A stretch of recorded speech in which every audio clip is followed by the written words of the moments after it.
And away we go. It is the BCJ Podcast, brought to you by the Holy Grail, right here on BearcatJournal.com, live from the Cincy Light Studios. You know where you can get Cincy Light? Go visit our good friends at the Holy Grail. Maybe going to a Reds game, checking out a concert, something downtown. Swing by, see our good friends. They will get you taken care of. Great food, full bar, and, of course, ice-cold Cincy Light on tap, where every purchase of Cincy Light, our good friends at the Holy Grail will donate 50 additional cents back in to the Cincy Reigns NIL Collective. All right, no time for shenanigans today. No horsing around. We're on a hard out. We got bedtime coming up for the three little girls, so we got to get to the meat of the meat and potatoes right away. Welcome in our old friend. I don't know if we're friends anymore. He's too busy. You don't hear from him anymore. But our old friend from The Athletic, Justin Williams. Justin, hi, buddy. How are you? It's great to be back. I'm still keeping an eye on things from afar. I'm usually audio listening though, so you've really upgraded the background here behind you. I have. You know, we got the Cincy Light man cave. I get none of this on the podcast. I don't get the visual. I mean, it's, you know, they're a big part now. They're a title sponsor. So Cincy Light Lime. I mean, we're coming to you live from the Cincy Light Studios. Has anyone had Lime? Is it out in the wild yet? It's out in the wild. You can get it at the tap room. They have it there. And then it's going to be spreading around the city on tap into the summer. And then this summer it'll be out in cans. 16 ounces and 12 packs and 24 packs coming this summer. It's very good. Yeah. Very good. Very good. So, I did get a little sneak preview last week visiting Ryan Geist for a meeting, and I very much enjoyed it. Very much enjoyed it. It doesn't have that like synthetic, like, you know how a lot of times it tastes like lime flavor. No, it actually tastes like somebody just took a Cincy Light and squeezed a lime in it for you. It's very good. Will there be a keg of it in the Larry Shakely practice facility and performance center? Probably not, but for the media. Maybe. Hopefully there's a keg of it at my house here sometime soon. I'll buy a kegerator for that. If Larry wants it, it'll find a way in there. That's right. You're right. But Justin, speaking of the Shakely Athletic Facility, training and performance center, the practice facility, all of that. It's got it's a long name. We should probably get the official name correct. Yeah, it's gonna take a minute to memorize the whole thing. LSIPF. What are you looking for? What have we? I'll say what are you guys going to shorten it to? Yeah, we're gonna have to workshop that probably. The Larry Shakely, so LS IPF. There is, like, they sent it out. There's a release. LS IPF PC. The other Shake Shack. Oh, there you go, Aaron. Here it is. The Shakely Indoor Practice Facility and Shakely Athletics Performance Center. Yeah, there you go. Got to have to streamline that. But if you'd like to know more, there's a great article on The Athletic. Not to be confused with The Atlantic, but The Athletic, by Justin Williams, not to be confused with Jason Williams. We got to remind everybody of all the parameters here. The Athletic and The Atlantic have very different subject matter these days, so it's going to be pretty easy to I got pulled into a secret Signal group chat of donors. Blew the story wide open. Justin, what can you tell us? Did you for your story? Did you get a tour? I did. I got a tour. Have you guys have been in there, right? I think you have, Chad. I have not. No. Every time. So every time they have it and I'm invited, I know Keegan did. I have something come up. Keegan's been there a couple times, yeah. So obviously, like, it's not it's not totally done, but you can kind of see the vision and see where everything is. And I think the biggest thing is for anyone that has been, there at the old Sheakley Center or in the bubble, like it's kind of remarkable that they were able to fit all of this stuff into that footprint. I know when they, we're going back a few years, but when they initially started talking about, we're going to try and do it on the same footprint, I think a lot of us were kind of skeptical that they could do everything they needed to do there. And it's really impressive. Like, because of the way the incline is, there's 3 levels, and all 3 levels have like a ground level entry. Kind of the middle one is the main public entrance. There's the field entrance, which the players will use. And there's like that top corner. What is that? Varsity Way. Yeah. Kind of turning, down towards all the stuff. And like, that'll kind of probably be like a locked side entrance for coaches or players during the day. But that part's really cool. And then obviously the places, like I think the one that the firm they use is out of Texas. They did like the Texas Longhorn most recent facility, and these places just have it down to a science. Like, they figure out everything you need to have in there, and then they figure out what your footprint is, and it's just really impressive. Obviously, they're going to have state of the art everything, but you really have to have it precise, because they have in one of the construction areas, they had like almost like a time lapse of photos of when they started digging. And one of the first things they have to dig is the swimming pool that has the retractable treadmill floor for, coming back from ACL injuries and stuff like that.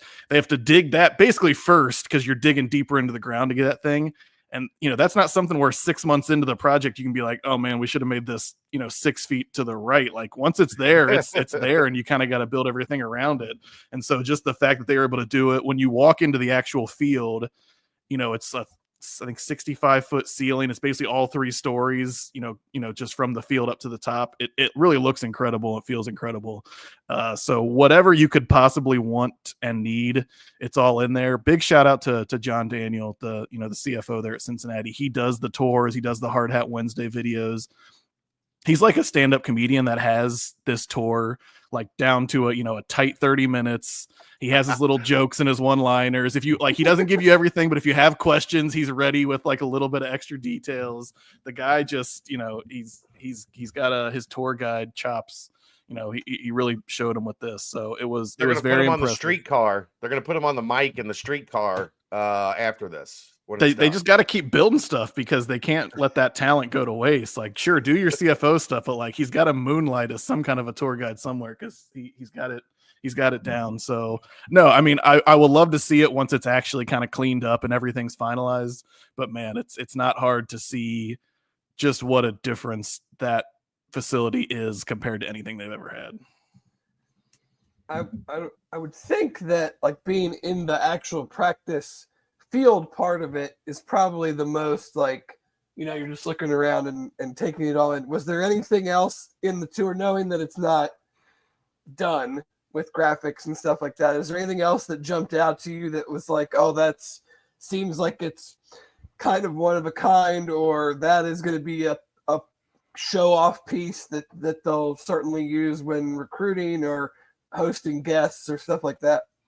Yeah, so you're right. Like, the field and that kind of 3-story, ceiling is really impressive. And then it has garage doors on the far side that open up into the weight room, and the weight room's massive.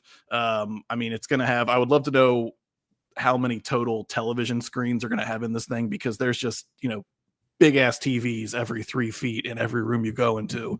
But just the ability to like flow in and out of the weight room onto the field. And then you can also flow in and out from, I think they're calling it like the fuel station, but basically like your smoothies and protein shakes and that kind of station is right in the middle on the ground floor, and kind of separates like the locker room from the weight room. And so just that whole setup, like if you're a player, I think, yeah, it's going to be pretty easy to walk in and show off everything you're doing. Hey, here's the field. Here's the locker room. Here's the weight room. Now we're going to go upstairs to the coach's office and, talk or whatever. That part's really cool. But just in general, the way they built it, it's kind of open in the middle. There's like one big staircase that goes from, the 3rd floor down to the 1st floor. And because the dining room is going to be shared, for all student athletes, like the, a track student athlete or baseball or whatever can come in and go to the left and go to the dining room. Or if you're a football player, you're going to the right for all the meeting rooms and everything. But it's all kind of, it's divided in a way that makes sense if you're a football player, but it's also open enough where it feels like if you're a student athlete, you kind of get to experience the whole building too. And so obviously anytime they build on these things, like the newest one is kind of the most impressive one.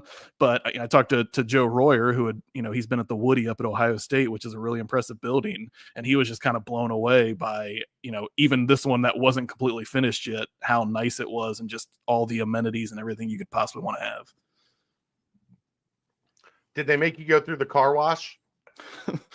They mentioned the car wash. I did not have to go through it.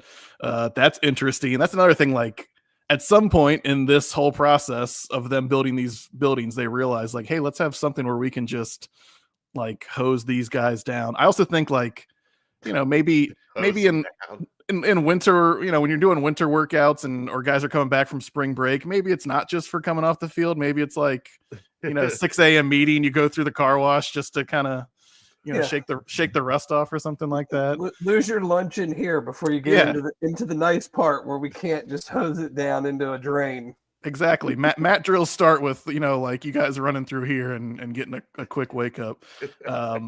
There was like, when I was talking to Larry Shakely, there's all these different, they have the barber shop in there. They have this really nice room, which, was smart. They kind of just left it as like an open-ended conference room where they could host recruits. They could have like, you can rent it out and probably do like a wedding or, a meal or something like that.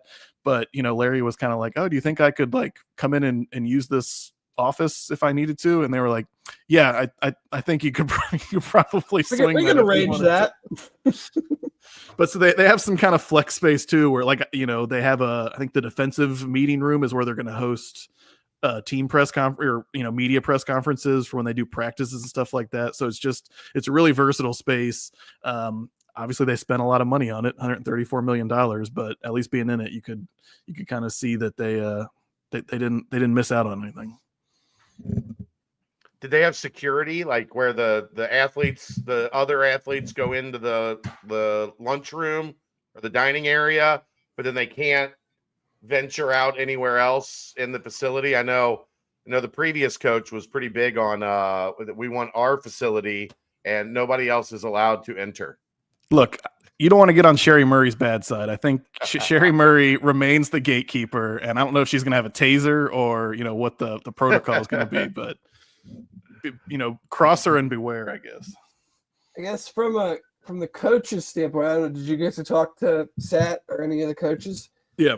Obviously, I think the big thing for fans is to understand, like, I think most do, but like, this isn't, everybody asks, like, how will this directly affect, especially recruiting, but just the team in general? The way I look at it is, it's not like they had something and they're building a better one.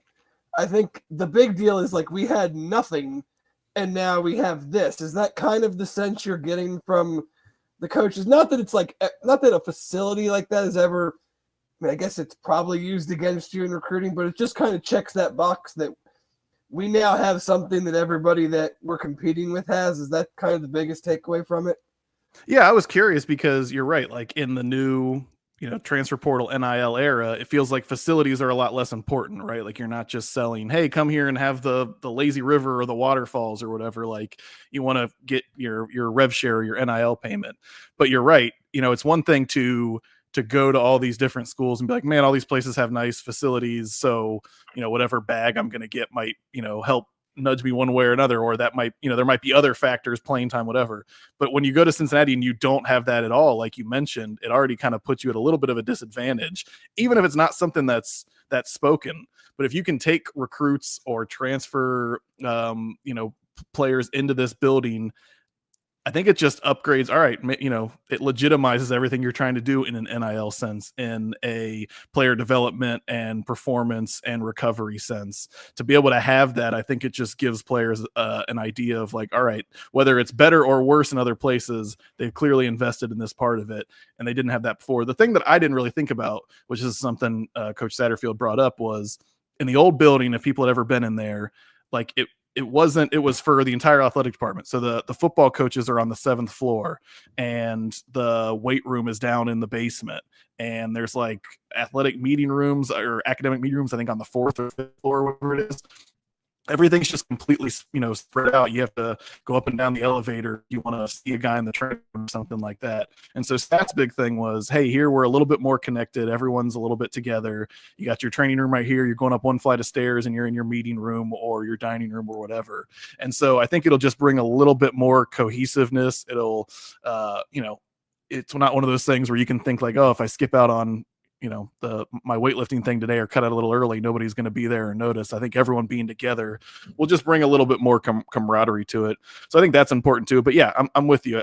I think the biggest thing is they weren't going from here's a 75 version of something to a 90 version of it. They were going from 0 to whatever this number is going to be, and that's significant, even if the facility aspect isn't what it used to be in college football. Don't disrespect the bubble, Justin.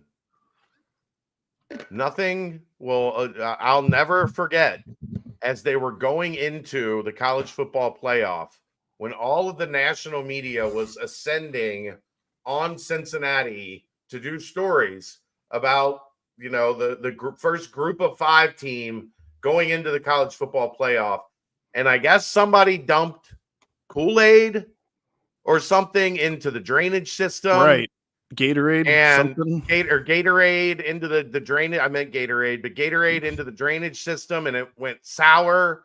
Yes. And when you walked in immediately, it was just funk. It just smelled like Covington the minute you walked into the indoor practice facility. Literally for the entire month that we were down there for getting ready for the Alabama game. I think that was where the tough and nasty, modicum came from. I think that's where they came literally. Yeah. Clifton, but no, you're Clifton tough. It's a long way from that. Remember, like if it was really windy or cold, you would basically get like almost decapitated going into those air-controlled metal doors like that. You had to like build up a running start to just bust through the door. It was like, getting shot out of a like outer space rocket ship or something like that.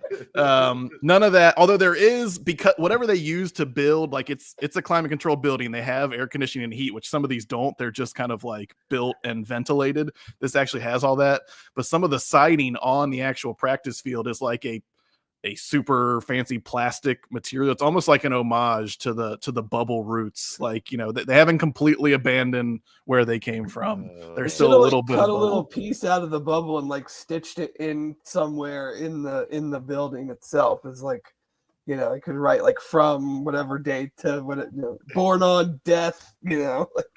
Like they should have the other than the Gator. The other thing I just remember, was it Bruno Labelle who almost murdered you, Chad? Bruno, in the bubble. yeah, Bruno. Was it Bruno? Yeah. Like they could have had like how they have the home plate of Crosley Field in some parking lot. They could have had the spot like Bruno Labelle almost chopped Chad in half. And I got yelled at for that. Yeah.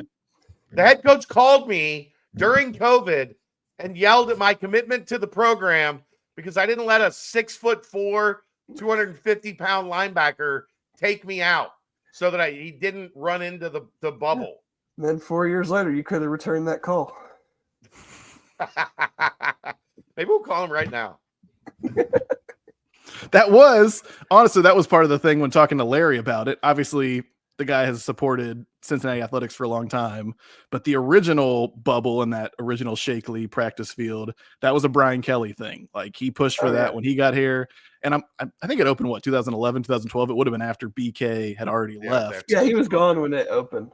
And same thing with this, like Fickle was the one who really pushed for the indoor practice facility. And I think it was approved while he was still here, but they didn't start construction on it till 2023 after he left. And Larry Shakely said like, he had nothing bad to say about BK or Fickle, but he was basically like, these coaches kind of pushed for this, but they weren't around to see it through. And it was clearly important to him. He was here when they got here. He's here when they left. Like he realized I kind of got to take up the banner for this. And if he had to be the one that there wasn't a coach, necessarily, in place to follow through to push it through, that he was going to be the one to do it.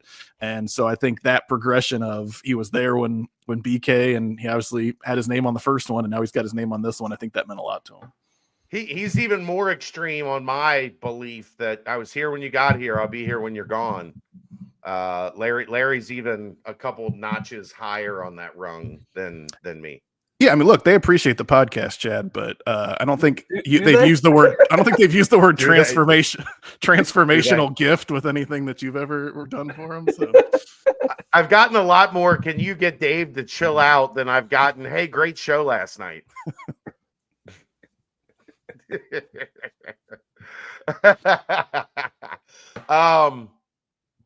Will you be there when for the first practice when the first football is thrown at the Shakely Indoor Performance Center? I don't know if I'll be there. So what? I think they had what's the ribbon cutting, like June 11th? Yeah, I think so. I think they were hoping.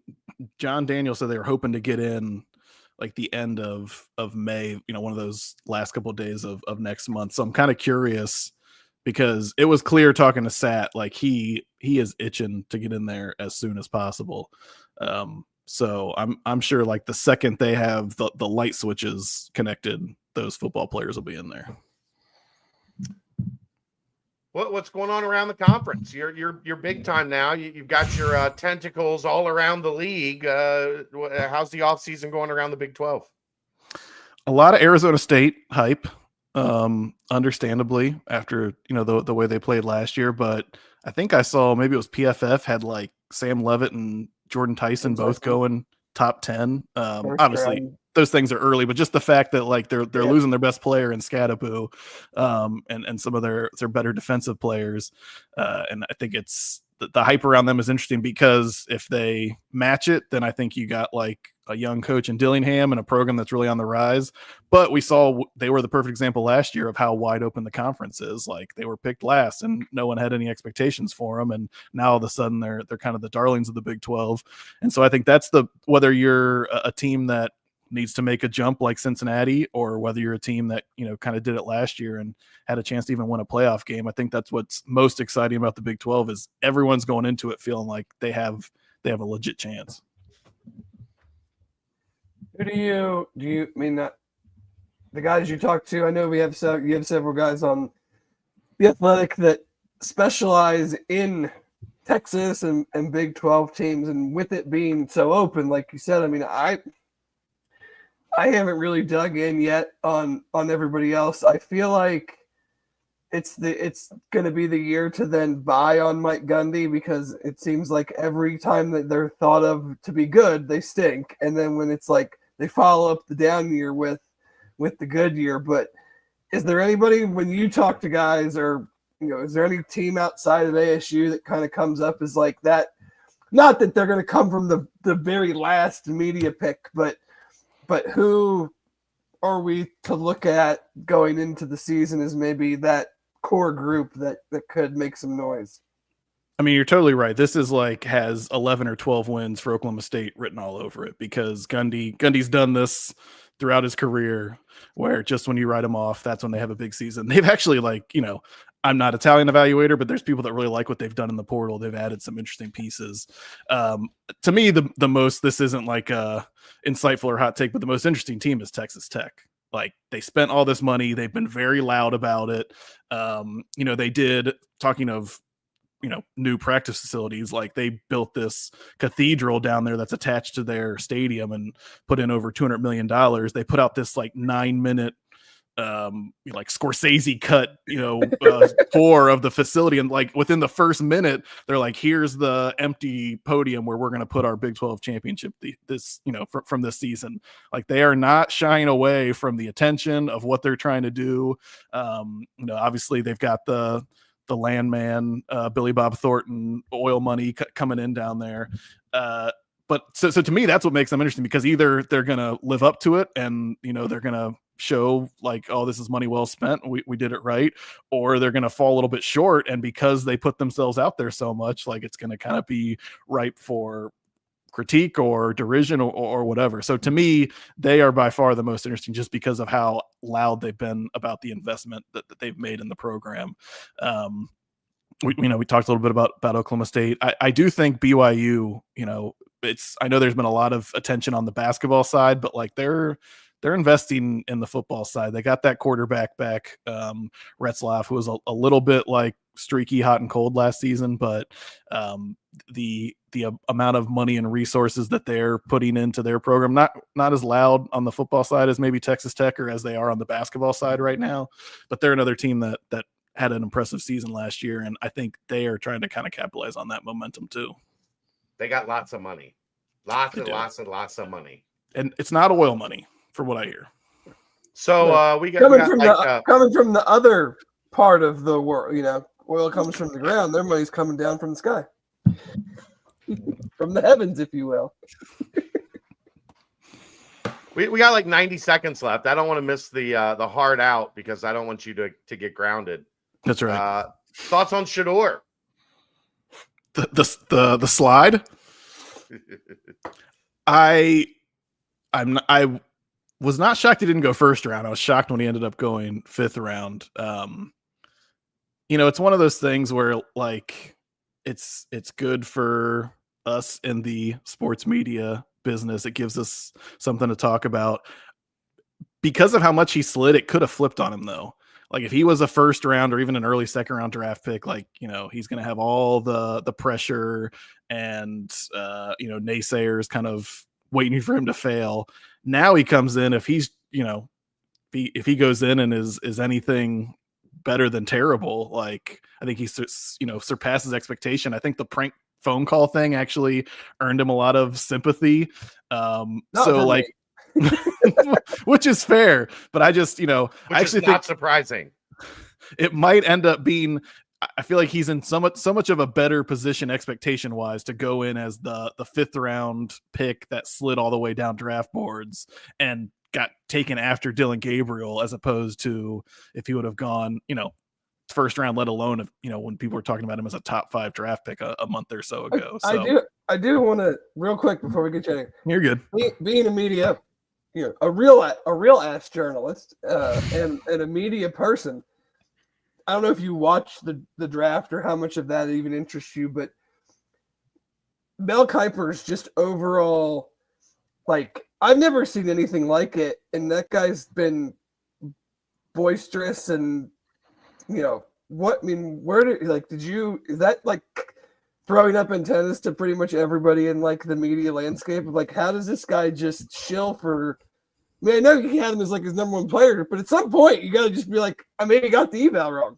It was interesting, and I was flipping back and forth through the 8 different telecasts they had on it, but I saw people on Twitter talking about like, man, Mel Kiper really loves Shedeur Sanders, and then I was watching when New York traded in to make the Jackson Dart pick, and he legit just talked about Shedeur Sanders the whole time, and I was like, sometimes like the social media stuff, I think, is a little over the top or off, and I was like, hey, this guy really is. I'm pretty sure on Friday night when like the Saints took Tyler Shuck, I'm pretty sure he said he was disgusted.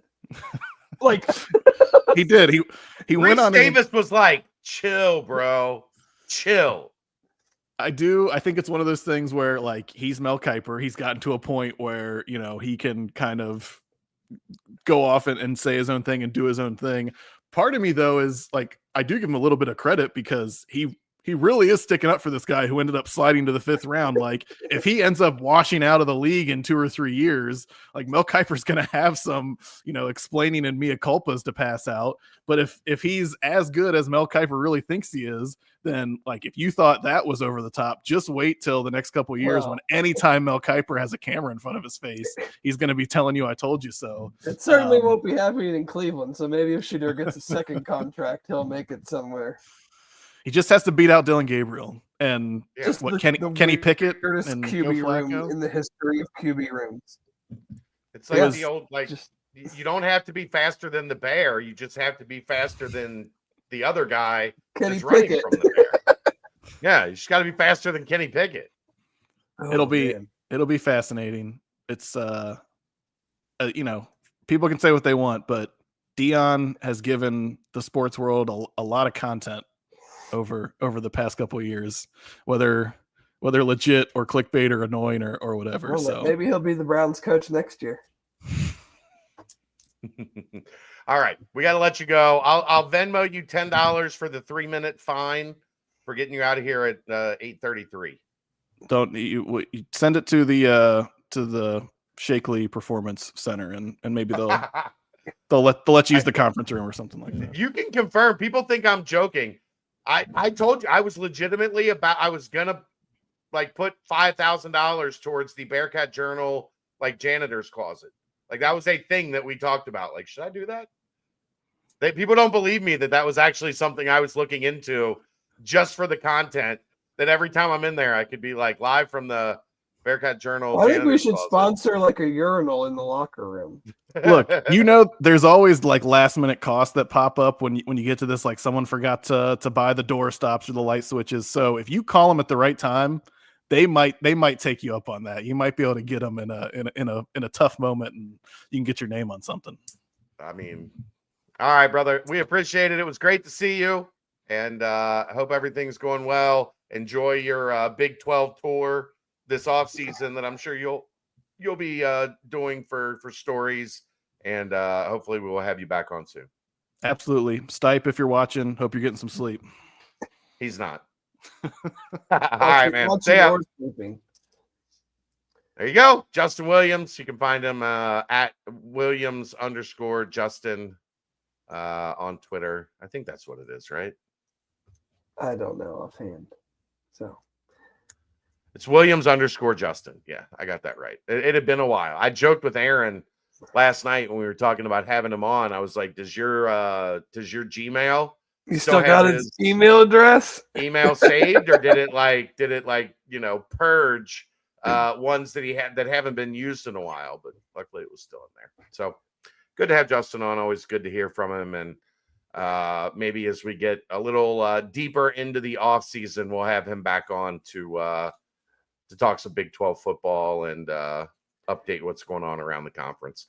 Maybe that's something that like once a month we need to check in with him for like 20-30 minutes just to see what's going on as we go. We can name it something really original, like the Big 12 whip around with Justin Williams. Yeah, something very original like that. We do things very original around here. Before I get to the first timestamp, Dave, I did want to let everybody know this weekend, Court de Mayo. It's Cinco de Mayo on Court Street. And you know what you can get there, Dave? I don't. Cincy Light Lime. Whoa. So if you're looking to get a sample, if you're looking to find out what this is all about, you can go down to Court Street this weekend for Court de Mayo and get yourself a Cincy Light Lime. It will be Saturday, May 3rd. It's presented by Cincy Light Lime. Court Street restaurants will be offering special Cinco de Mayo food and drink deals. It's a great chance to support local businesses and enjoy some delicious treats. Activities throughout the day include a derby watch party, pickleball, bull riding, and more. Party starts at 11. Come ready. It's a cool way to not only spend a Saturday, but to get your first taste of Cincy Light Lime. I'm going to try to make it down there. That is the plan.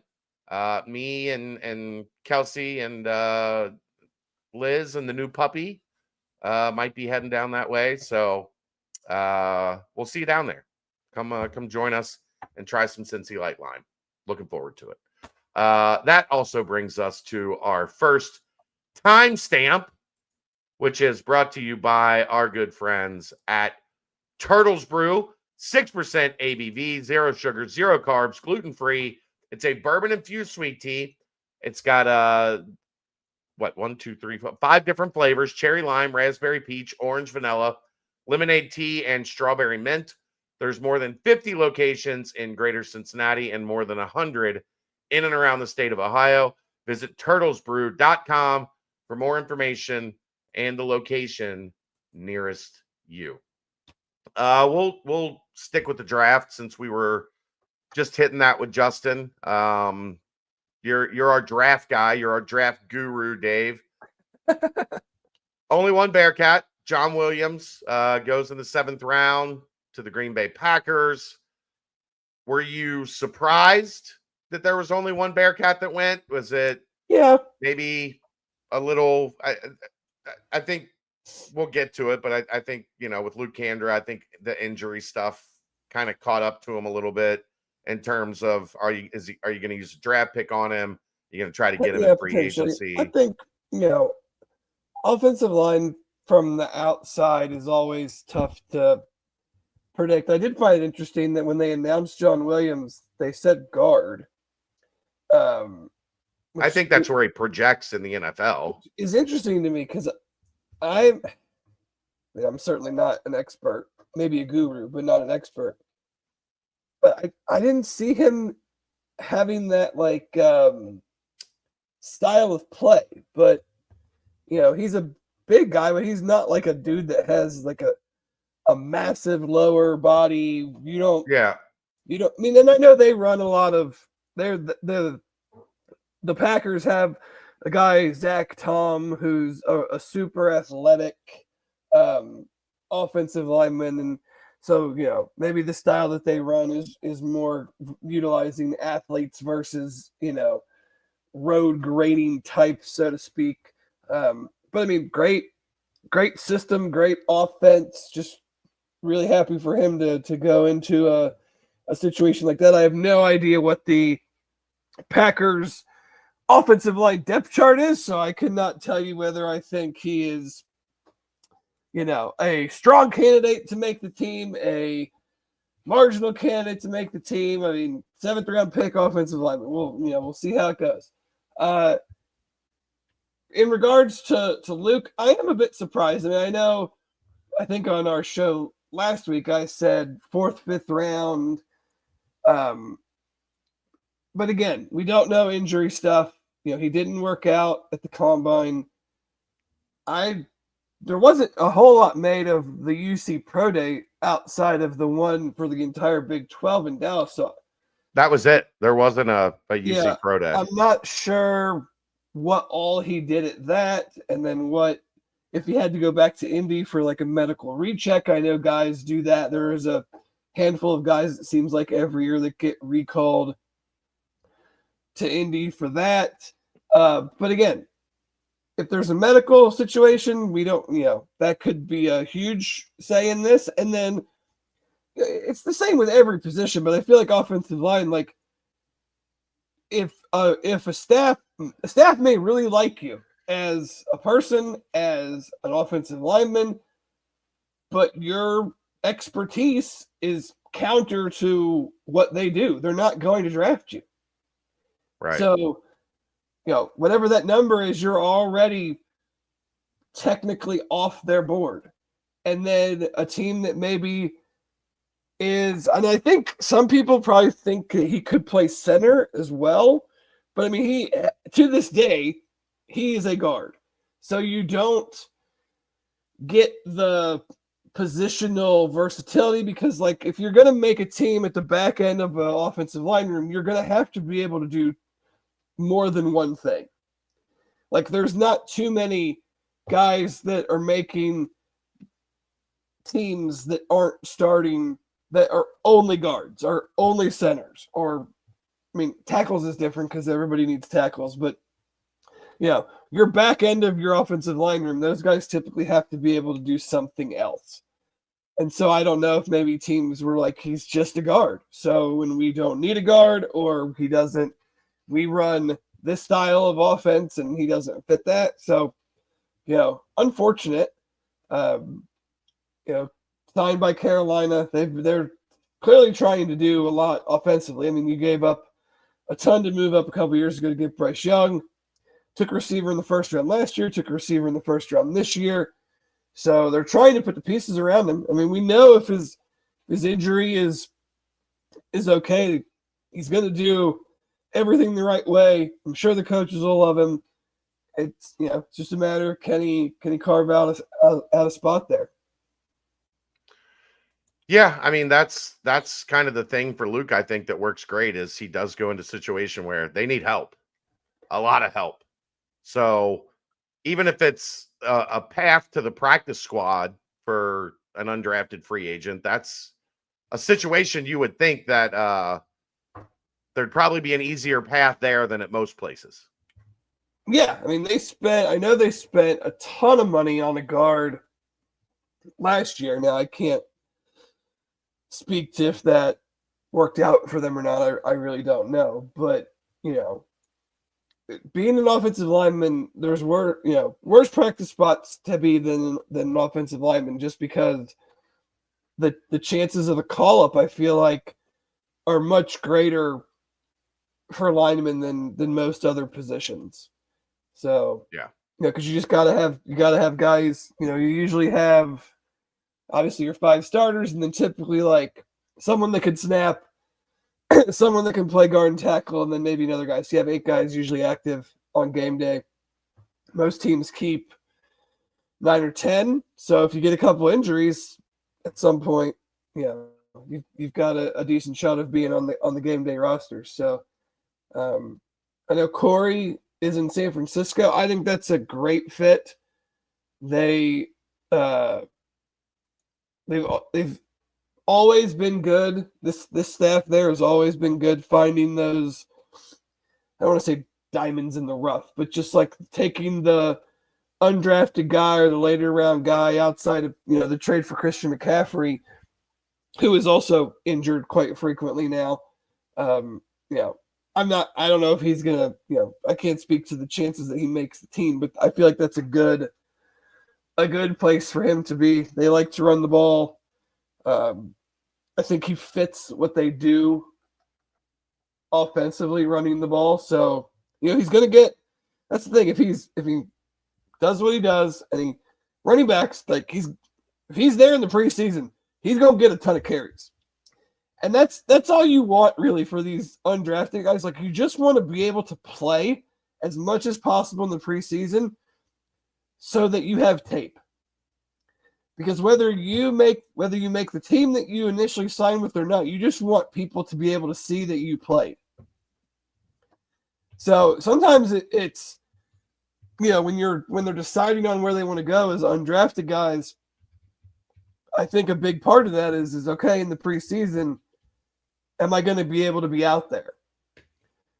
So that even if I don't make your team, maybe another team is like, oh, we saw that running back Corey Kiner. He was pretty great for the Niners in the preseason, but they just have like their 4 backs are kind of already, their spots are already taken, and there's just not a spot there for him, but he looks like an NFL running back. Yeah. A lot of the other guys are going to have their work cut out for them. Yeah. Even to make a practice squad, they'll have, because anybody now, I mean, it's been this way for a couple. Anybody can be on the practice squad now. Yeah, it used to be young guys. Now it doesn't matter. Like you can have you have more allotted moves, like the up and down. So it's like they keep more veterans on the practice squad now, because before, if you moved a guy up once or twice, I forget what the number was, he had to stay or you had to cut him. Now I think you have more flexibility to move the same guy up and down more times. Yeah. So you see more veterans on the practice squad than you used to. Post-spring conversation, Dave. I thought this would be an interesting exercise for the two of us. Okay. What do you think, offense and defense, going into the summer? What do you think is the strongest position group on each side of the ball, offense and defense? Offense, running back, defense, linebacker. Didn't take me long. Do you want more analysis than that? I want more analysis. Yes, I want more than just the answer. I would like a little analysis here. I just think they are a legit 3.5 deep at running back.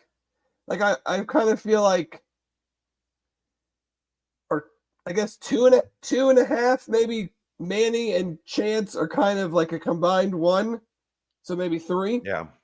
And then if I'm doing my Tennessee math right, like Tywee, Evan, we'll see how that shakes out. Feel really good about both.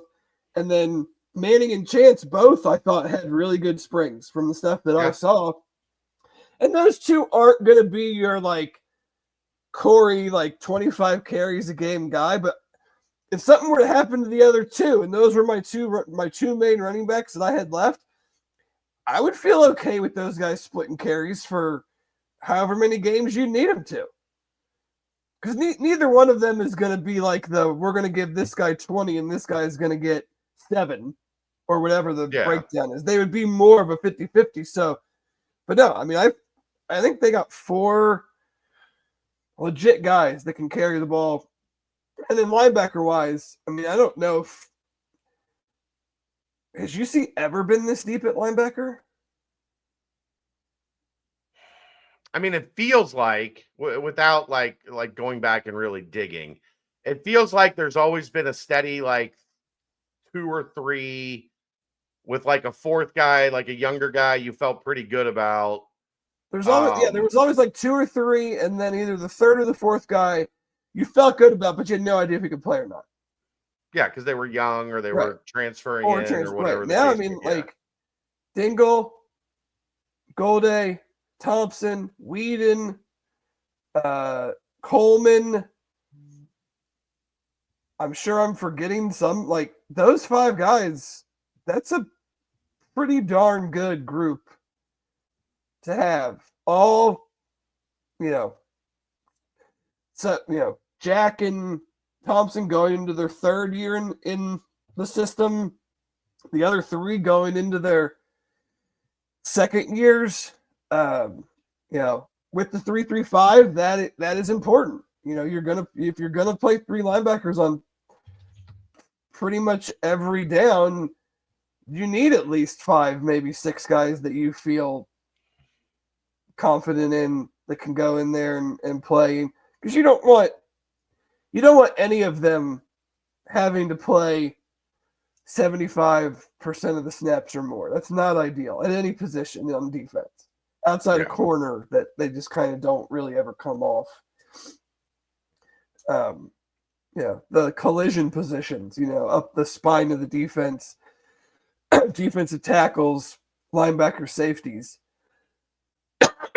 Those would probably be, those would probably be the 2 that I feel the best about going into the summer. Do you have different ones? I'm not as confident in it as linebacker, but I do think safety could be a strength of this team. I think they've got a lot of interesting guys. I definitely agree there. A lot of interesting guys. There's depth. There's versatility. So it's not like, it felt like last year as they were implementing this thing, like every spot had like, this guy can only play like this specific spot. That guy can only play that specific spot. I feel like as I'm, I should have the 2 deep out tomorrow. It feels like there's a lot of versatility there. It feels like there's guys that they can move around a little bit. There's guys that they can use situationally. If a team's pass heavy, they can go with this look. If a team's run heavy, they can go with this look. So I'm not ready to quite put them with linebacker, maybe because we just know a bit more, tangibly about the linebacker group because those guys have been around. But it feels like safety on this defense can be really good. And then that gets into how this defense functions. It functions best when you're really good at linebacker and safety.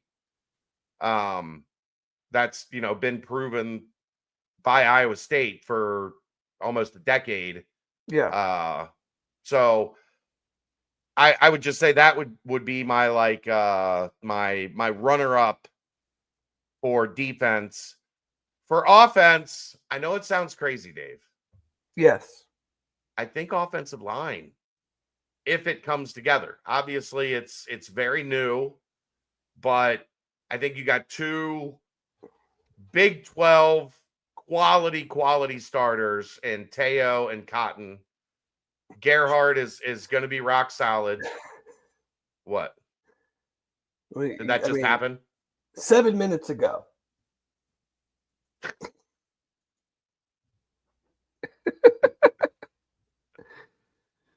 I guess we'll get to it in a second. Okay. Talk for a minute. Are you tweeting as well? I'm trying to do some research so I can do a coherent tweet. Anyway, for those listening, live breaking news.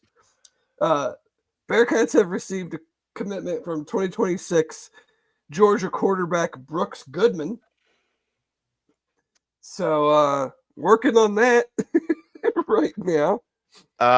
This one they caught us a little by surprise on this one. If you're looking through the list, here are the teams that were interested and had extended offers. Offers from Ole Miss, Indiana, and Cal to go with Cincinnati, along with Austin Peay, Charlotte, Liberty, Miami of Ohio, and Southern Miss.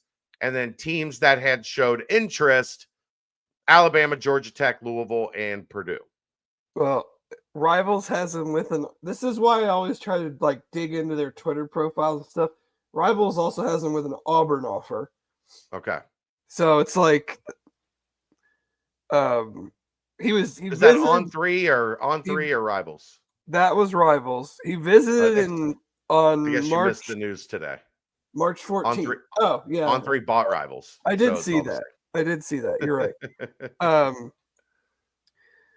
But yeah, so trying to figure all this out right now. Yeah. Offensively, I'll continue while you do what you got to do there. I think offensive line has a chance to be another strength. One, I think some of that is because we genuinely believe in the work of Nick Cardwell. He has done a great job here in both of his seasons. He was good before he got here. The line has been solid. They haven't been without their flaws at points in time, but they have been solid. And I think coming into this, when the season ended, we looked at it and said, you're losing two guards and a left tackle that are NFL quality guys. And that, for a program like Cincinnati that doesn't just have a built-in lockstep, pipeline of offensive linemen that are ready to plug and play, I think you looked at that and thought offensive line could be an area of concern going into the 2025 season, which when you've got a veteran quarterback and you've got good running backs and really, really good tight ends and what we think should be an improved wide receiver room, how improved, we don't know yet. The offensive line, if you don't have that right, could be trouble. Very much could be trouble. And to go out and get Teo right away, and then to add Cotton in the spring when it was pretty clear they weren't sure what the answer at left tackle was if they didn't go into the portal and get their guy, so to speak.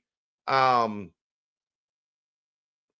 think there was a legitimate reason to at least be concerned about offensive line. And I think the work that they've done, so now you're going to have Cotton, it looks like, at left tackle, Evan Tengistal at left guard, Gavin Gerhardt at center, Taranteo at right tackle, and then DeAndre Buford, who, I think we would all agree struggled in 2023, but was pretty good in 2024. At least considerably better than what he was in 2023. You had another year of development. Are you okay? No. No, you're not okay? This is why I hate doing it this way, because I just tweeted it from my personal account because I'm rushing and not seeing what account I'm on. So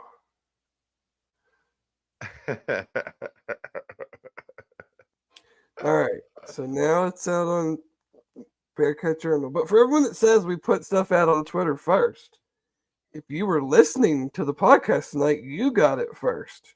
Yeah. There you go. Well, we got a heads up, I think, 2 minutes after it happened. Yeah, it definitely wasn't before.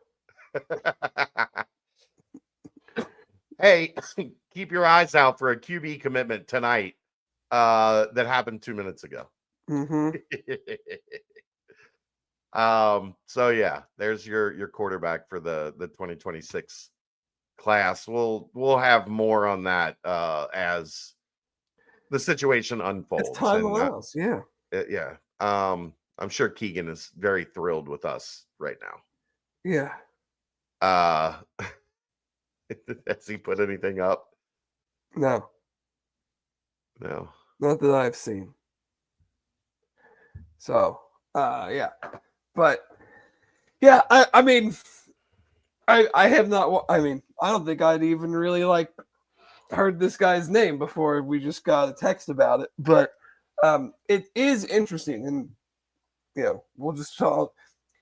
I just don't know, like, high school quarterback recruiting to me is just such a weird spot right now. It is. It's not to say that, like I said, I've never seen this kid play football. I'm not saying he can't be the next greatest UC quarterback in the history of quarterbacks, but like everyone does the transfer portal thing now. Almost everyone is starting a transfer portal quarterback. Like the entire country. Outside of Texas. Yeah. I mean, it's hard pressed to think of anybody that's not going to be starting a portal quarterback this year. I'm sure there's a handful somewhere, but in the P4, like, it's almost all transfers. So you got to have quarterbacks. So, I mean, recruiting the high school kids is never going to end because the portal kids aren't coming to your school to be a backup. Right. You know, you're going and getting the one guy, he's your starter. But, like, yeah, it's a weird quarterback recruiting is a weird deal. I would love, and I don't know how much he would talk. I mean, Pete's been great to us. He's come on several times.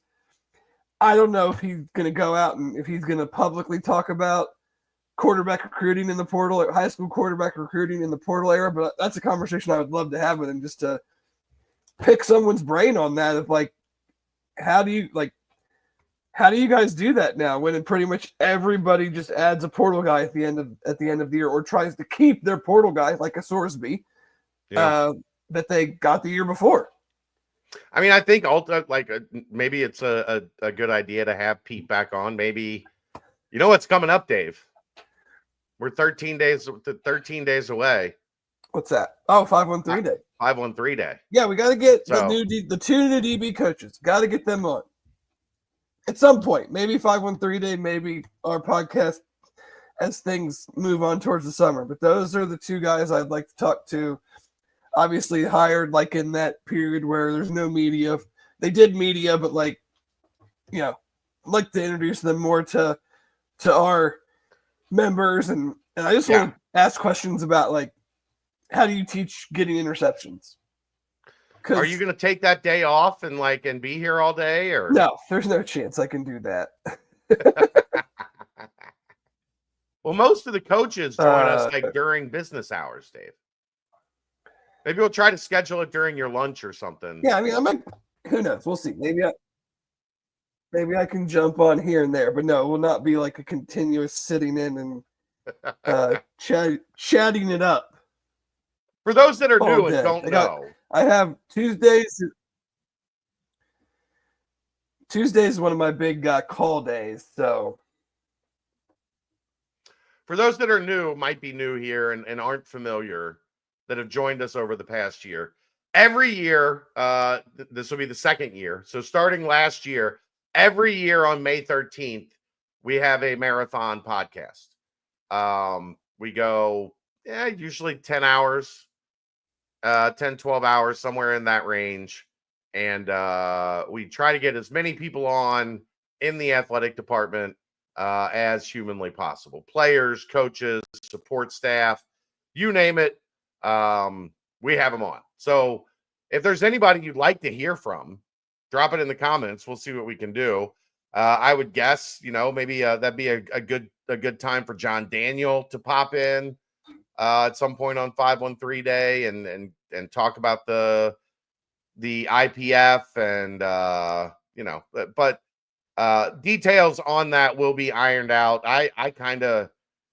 It just hit me how close that is, Dave. How close we are to 513 day. Very close. Very, very close. Yeah.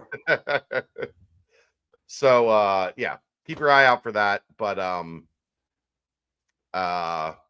yeah, I just thought that would be an interesting thing on football, and it's interesting that both had the same number one. It sounds like you're with me on number two, and then on defense, who would your number two be on offense? What position group? Tight end. Tight end. Yeah, I think so. Yeah, I mean, you've got an NFL tight end, so that automatically jumps that up. And then you have a national champion, like blocking physical backup tight end in Patrick Gurd, and then a lot of young guys. I will tell you this: the more and more that spring went on, the more and more I started thinking, Kamar Smith going to play this year? Yeah, I mean, we talked about it. He's going to probably put him in if he continues what he's doing. I mean, can he force his way on the field? It's going to be tough because it's like, I think I said, if you put him out there, it means you're taking one of your older guys off. Or you're moving him ahead of Zaharsky or Grover, who they're both extremely high on. Oh, yeah. I think I shouldn't say, I'm not going to say it. I think he'll play in at least 4 games. I think he'll play 4 games. That's kind of where I'm at right now, too. Now, what happens after that? Well, injuries, how he plays, how other guys are playing, who knows? But I think I'm not going to even say a safe bet. I just think that there's a shot that he gets out there in at least 4 games. The thing that would be tough there,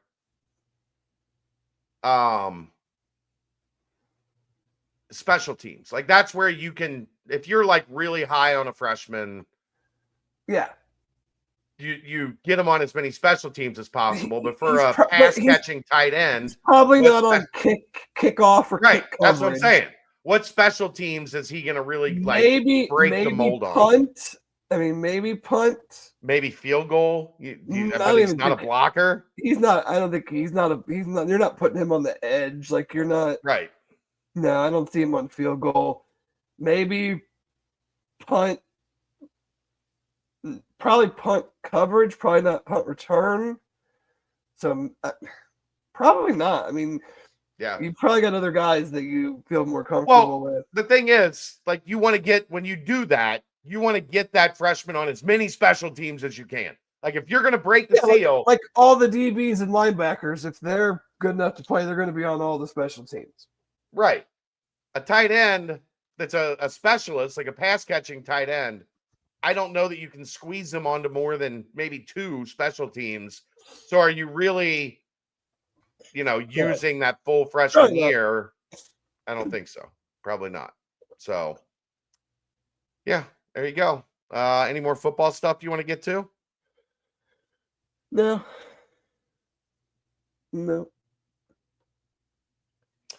All right. I guess we'll go ahead and timestamp that then. That timestamp, as well, brought to you by Turtles Brew. 6% ABV, 0 sugar, 0 carbs, gluten-free, bourbon-infused sweet tea. They've got cherry lime, raspberry peach, orange vanilla, lemonade tea, strawberry mint. You can find them at over 50 locations around Greater Cincinnati, 100 locations or more in the state of Ohio. If you'd like to find out where you can pick up Turtles Brew, it's a great, great pool beverage. Now that we're getting close to pool season. Not quite there yet, but we're almost there. Keep it in mind, Turtles Brew. Go to turtlesbrew.com for information and the location nearest you. Draft Guru Dave. Not an expert, but a guru. Not an expert, a guru. Not an expert. Guru Dave. Basketball, Dave. I have all sorts of draft takes, but they're not really for this show. maybe at the end we'll do draft guru Dave Simone's draft takes, because look, we don't have a whole lot of basketball to talk. That's right. So we're gonna have a little extra time and still be.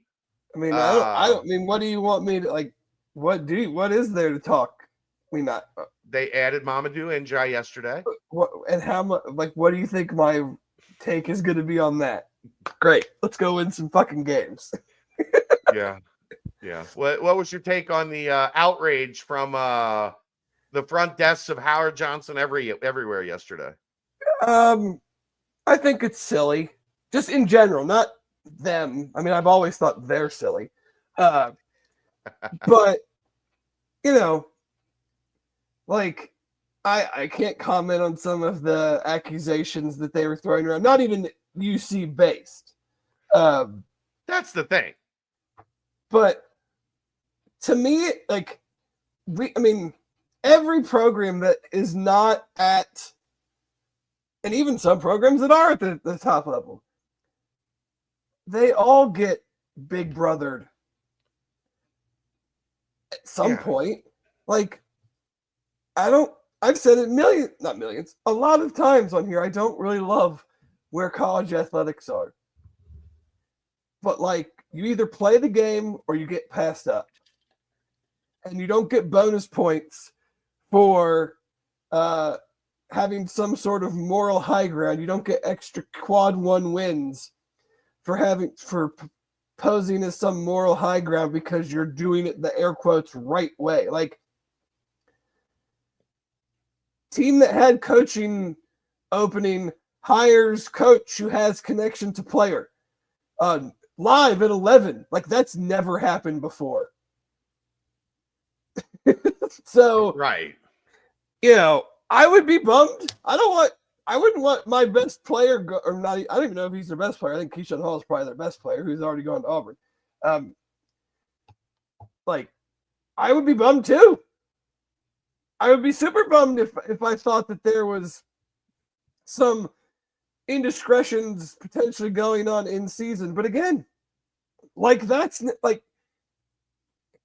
the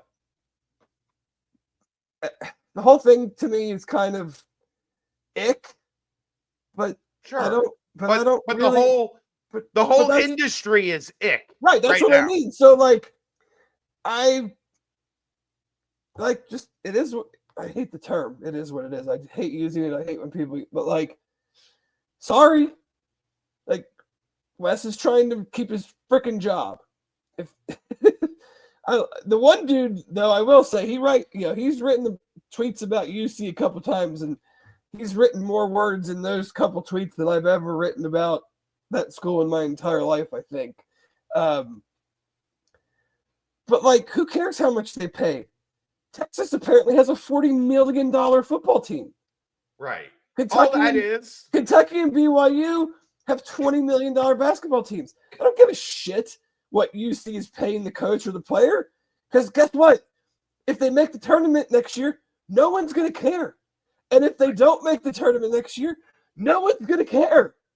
Like, well, they're going to care. They're going to say, how'd you spend all that money and not make the tournament? Like, it's not going to be anywhere on the list of like things that are outraged, right? Inducing. Like, so who, like, oh my God, they paid Mamadou and Jai $1.6 million. Okay, whatever. How do you know that? And the players getting $2 million. Great. We've talked about it on the PJ Haggerty's asking for $4 million, and some schools might maybe give him more than that. Who cares? You're worth what someone's willing to pay you. I don't care what these guys are getting. I don't like it. I think it totally defeats the purpose and the premise. Like, having a $40 million college football team, I don't know baseball very well other than the one team I root for. That's more than I think some baseball teams are paying their players this year in the MLB. I hope Colorado's paying less than that. They're 4-23 I did see they're on pace to win 22 games. The Mets have already won 22 games. Or 21, and if they win tonight, it's 22. Yeah. But like, we kind of asked for it. Now, the people in charge didn't implement it, I think, in the best way. But You really gonna get all bent about a dude making 2? Like there's all this talk. There's going to be an investigation. I'm like, well, Into what? into Into what? what? Cincinnati. Like, okay, let's hypothetically. Cincinnati was involved in January. Okay, then maybe you have an investigation. Like maybe there's something to it, like there's tampering and whatever. Maybe there's something to investigate. Who are you talking to? Who's doing the investigation? Right. I know. But like but But that that's the aside. thing, it's like this should be not common knowledge, but like if you cover a team and you're gonna say things like that, I don't know if anybody that's actually covering them was saying that or if it was just fans. Well, no, they were saying that it was happening. And Mamadou Njai was shopping around Mustafa Cham in the middle of the season. So nobody's ever looked for a job while they had a job? But my point, like I said to them, I can tell you, Cincinnati was not involved in any of this until Drew Adams left for Indiana. They would have had no connection to Tom or needed to have a connection to a coach. Right. They wanted to keep Drew Adams. They tried to keep Drew Adams from going to Indiana. They would have if anybody else besides Indiana, probably, if I had to guess. Probably. But that was a chance for him to go home, work for Indiana as a kid that grew up in Bloomington. It's a great opportunity for him. So he left. Then Cincinnati, when they were in need of a coach, started looking for a coach. Who had a connection to an existing assistant coach. They had that connection to him through Chad Dollar, who has known him for 20 years and coached with him at Georgia Tech. So that's how assistant coaches are hired. I don't know if anybody knows. You know why Drew Adams was hired? Because he had a relationship with Mike Roberts. Yeah, there's a ton because of Mike coaches Roberts was going an into Indiana their guy. A ton of coaches that going into their 5th year on the air quotes hot seat, hiring assistant coaches, they have no idea who they are. Right. And no one on their staff's ever worked with. That happens all the time. Yeah. So, like that part of it, okay, you're going to throw these allegations around, but they don't have anything to do with where either of them landed. So, right. And the investigation thing to me is always just like, who's doing the investigating? Well, journalists, Dave, there's investigative reporting. Somebody said in my mentions. And why would anyone talk to, like, the NCAA doesn't even have subpoena power. Why would anyone, a coach, a player, anybody voluntarily give information on a situation like that? The other thing is, all the UCF fans in my mentions, none of them care about UCF basketball. Just a chance for them to be outraged. Look, West got to win this year. And he knows it, and we know it, and everybody knows it. And he went out and he hired a coach, and that coach had a connection to a player through his connections to Senegal. You know why UCF hired that guy in the first place? Because he had connections to Senegal and because he could get players. So it was a funny day. I enjoy. Chum was a top 40 guy in the 2024 class. Yeah, and he was a 5-star if he would have stayed in the 2025 class. So you're just telling me dude just loved the greater Orlando area and the lazy river on campus? And that picking UCF had nothing to do with the guy that they hired as an assistant coach? That is that's the thing nobody wants to ever talk about, right? Like, that's the inherent risk of hiring somebody that, like, you hired for their connection to players. Because other people are going to want to hire them for their connection to players if they start landing you good players. It's not that hard to figure out. Well, apparently it is if you have a hospitality degree. Human trafficking, Dave. No disrespect trafficking. To anyone with a hospitality degree. I would never mind. I'm not gonna. No. I was going to make a joke, but I'll tell it to you off the air. But yeah, I mean, you get up in arms about it, then you get up in arms about it. But yeah. As far as the rest of basketball recruiting, I do think they have been working to get in on Baba Miller, who was in the transfer portal from FAU. It sounds like he's going back to FAU. Also, Dave Chappelle's dog. Yeah, but it does sound like he is probably going to be staying with the Owls. So was hoping to hear information this week on him setting up visits. That was supposed to be kind of the next step in the process from what I was hearing from my sources. Now it sounds like those might not happen and he might just stay put, which honestly, probably smart for him. I think that's a good level for him, and he was very good there last year in the American. I think he could be one of the better players in that league next year. Will be compensated nicely, I'm sure. I'm sure, yeah. So what's next on that front? I don't know. So stay tuned. I guess we can real quick here, Dave, since you are a draft guru, we can put a bow on the what were your overall NFL draft thoughts, Dave?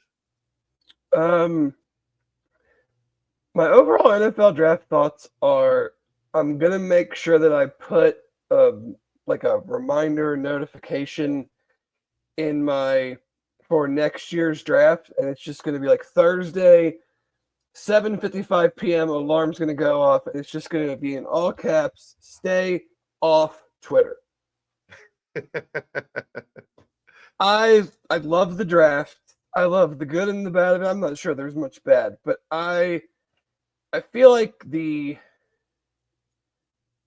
internet draft community has kind of gotten a little much in the term of the great Ron White, or not Ron White, but Lewis Black. It's a bit much for me.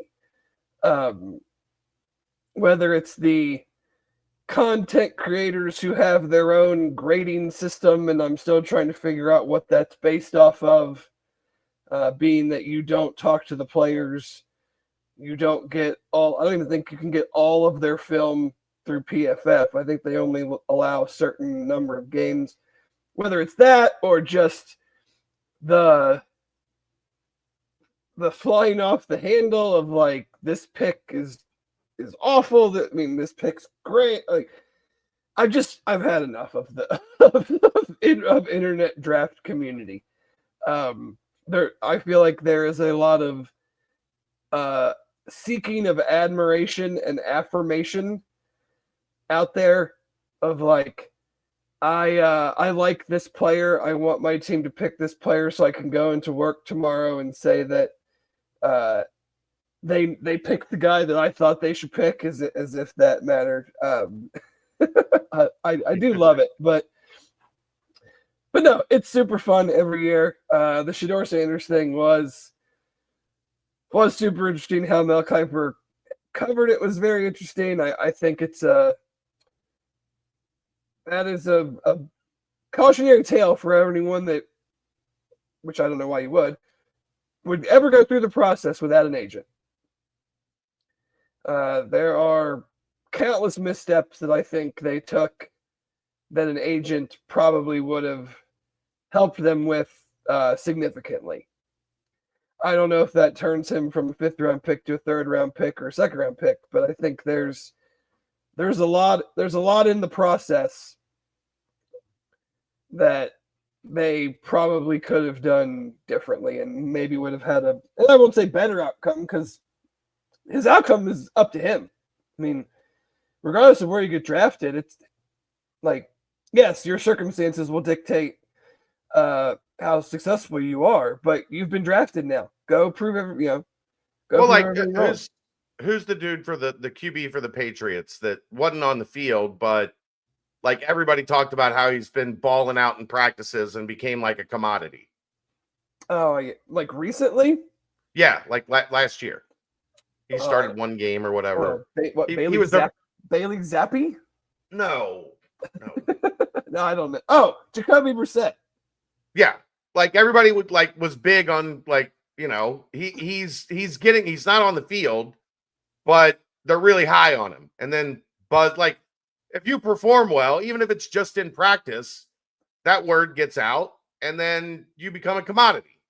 Joe Milton. Oh, Joe Milton. Oh, Tennessee Joe. Yeah, they Yeah. traded into the Cowboys. Yeah. He became a commodity. He's got a Cowboys laser wanted rocket him. arm. He can throw it a million miles. Yeah, but the word was he was like really good in practices for Yeah. the Patriots. Like, it wasn't ready yet, but you know, you can go and improve your lot in NFL circles by practicing well. Yeah, I just think there's a lot of nuance. Not everything is just black and white with the draft. I mean, I look at it from a Bengals perspective. I'm certainly not up on like who all the other 31 teams are likely going to take and that, but I really like Shamar Stewart. The things that guy can potentially do are not things that most human beings can do. But at the same time, I probably would have taken Derek Harmon over him. But I also don't know what his supposed shoulder situation is. And he went 4 picks later, so maybe it's not as big of a deal, but that's why I just kind of look at it as gray. I always try to look at, okay, why does my team do something? Not really focus on like the what it is that they did, but like the why behind it. Knowing that I don't have all the information that they have, and you can still be you can still be, critique or be critical or say, you think it would have been smarter for them to do this or that, but it's just become like so definitive, like that was the wrong decision. Well, okay, you're basing it on what? Right. So, would I have taken Demetrius Knight in the second round? Probably not. I don't think linebacker is a value play in the top 50 unless it's, a special player. And then people will go, well, if you would take Demetrius Knight in the second round, why didn't you take Jahad Campbell in the first round? And my response would be, the guy's already had one labrum surgery. There's reports that he needs his other labrum repaired and has a knee issue. I would stay away from linebackers with 2 bad shoulders. And supposedly a bad knee. Like, they kind of need those. Well, like the knee, I feel less concerned about than a linebacker that has bad shoulders. Right. But I mean, like the Bengals once failed Shaq Barrett because they said his shoulders were bad, and then he went on to have like 70-something sacks after that for Tampa Bay. So, but that's the thing, is like, who the hell knows? Yeah. But then I did like Taj Brooks. Right. And so the nuance of that is like, why did you take a linebacker there? And that's true. Like, everybody's like, well, they could have got him in the third round. That is one of the things that I hate the most. You have no freaking idea if they could have got him in the third round. Right. No idea. Maybe you could have traded back 10 spots and still got him. Right. And so it's like, well, could you trade back? And my thinking is, and this is the way, after listening to Al Golden and the way that they talked about it, is I came to at least a semi-educated conclusion that, like, they had him high. And could they have traded back? Sure. And could they have maybe still got him? Even potentially, probably. But I'm guessing that the gulf between him and the next guy that does what he does, because, I mean, Al came out when they drafted Barrett Carter and said these are not the same players. Like, Barrett Carter is a stack linebacker. This guy is this. Like, they're not the same players. They will not be asked to do the same things. So don't look at them as just, we drafted 2 linebackers. So they probably looked at it and go, could we get him 10 picks later? I bet we could. But if we don't, if somebody takes him and the space between him and the next guy is so big that it's not worth taking the chance that we trade back and then we don't get him, and now we're forced to then maybe take Barrett Carter around earlier than they did, and it just changes things drastically, like how you have guys positioned on your board, what your vision for them is. Like, that's where I think I'm very, very excited to see what Al can do, because I have big expectations for him based on what he did at Notre Dame. I don't want to say that the players were shit-talking Lou Anarumo on Monday when the first open locker room day, but there were certainly some coded language coming out of the locker room about like the complexity, giving guys a chance, having defined roles. Like that is how Notre Dame was very good last year. They had a ton of injuries in their secondary, and they played a bunch of young guys, and he got them to play at a national championship game level with a bunch of freshmen and sophomores in the secondary. Yeah. And so, like, I'm interested to see what the plans are, like how this all comes together. I mean, it's a lot of pressure. I mean, he's going to have to take a bunch of dudes that haven't sacked the quarterback very much, get them to sack the quarterback, figure out how to get some safeties to cover and some corners to cover. Like, guy's got a lot on his plate. But I love Taj Brooks. I think he is a perfect complement to Chase Brown. Like, has experience. Not that the Bengals run what Texas Tech runs, but I think Taj said he's taken like 7 carries out of the I formation in 5 years of football. So he's going to have the sidecar with Burrow. You know, he's used to that. He's used to the offensive line running stuff. Like, I think he's a great pick. I like the 2 offensive linemen.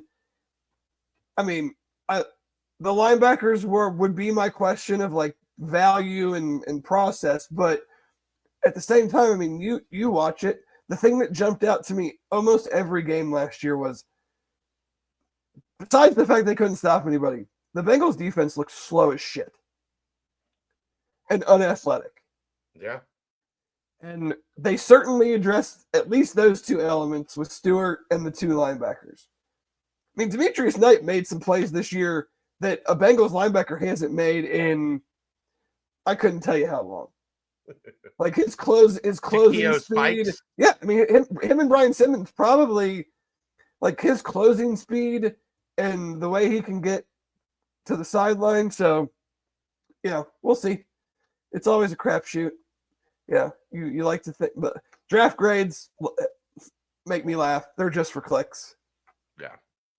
Like I was looking at some old ones the other day, just like the 2021 Bengals draft, that really the only 2 players that have panned out are Jamar Chase and Evan McPherson, and I think they had 10 picks. They like the one I was looking at gave him a B+. So it's like, sure, grade the draft, do it. All right, you got anything else? Ryan Ford, men's golfer, advancing to the individual competition of the NCAA tournament. Saw that today. Excellent for him. Baseball with a big series coming up in Kansas against Kansas this weekend. I feel like they gotta put some stuff together, right, to give them a shot to make the tournament. I think most of the projections Tim had on Twitter today, most of the projections have them as like the next 4 out. So not the first 4 out, but like the next 4 out. So if you're gonna get in, time to make a move. I need to get a couple sweeps, right? I mean, yeah. 2 and 1s probably aren't gonna get it done with when you need other people to lose and you stack some wins. I mean, the schedule sets up well for them. I mean, I think the better teams in the conference they're playing now the rest of the year. Yeah. So you got a chance to stack some important wins, but they'll have to. If you remember last year, they went on a run to end the season. Yeah, probably gonna need to do the same. Just a reminder again: Court de Mayo Saturday, starting at 11, Court Street. Brought to you by Cincy Light Lime. So if you're looking for somewhere to go get a taste, to go get a preview of what's coming with Cincy Light Lime, Court de Mayo on Court Street, Saturday, May 3rd, starting at 11 o'clock. Food and drink deals from the Court Street restaurants and activities throughout the day, a derby watch party, pickleball. Dave is going to come down for the bull riding and much more. No, Dave is not. Do you think it's going to be a mechanical bull, or do you think they'll have a bull? I'm gonna guess it's not live. Why not? Just a bull on Court Street? Probably liability would probably say that that's Yeah. not gonna happen. Yeah. I do need to give one final shout out. I actually didn't say the offensive lineman from Georgia that they drafted. His nickname is Pickle, so obviously we're huge fans. What does Pickle think? Where is Pickle? We haven't seen Pickle in she weeks, doesn't, months. In her advanced age, she's not jumping up on this counter anymore. That's too bad. I miss Pickle. Yeah. Tell her we're thinking of her. Running of the Bulls in downtown Cincy. Just one, Josh. Just running of the bull. The bull. The bull. A bull in downtown Cincy. That's probably going to be mechanical. Running of the mechanical bull in downtown Cincy. All right. Appreciate everybody for tuning in. Thanks to our guy, Justin Williams, for joining us to start the show. And that's going to do it. We will see you next time. This is the BCJ Podcast, live from the Cincy Light Studios, brought to you by the Holy Grail, right here on BearcatJournal.com.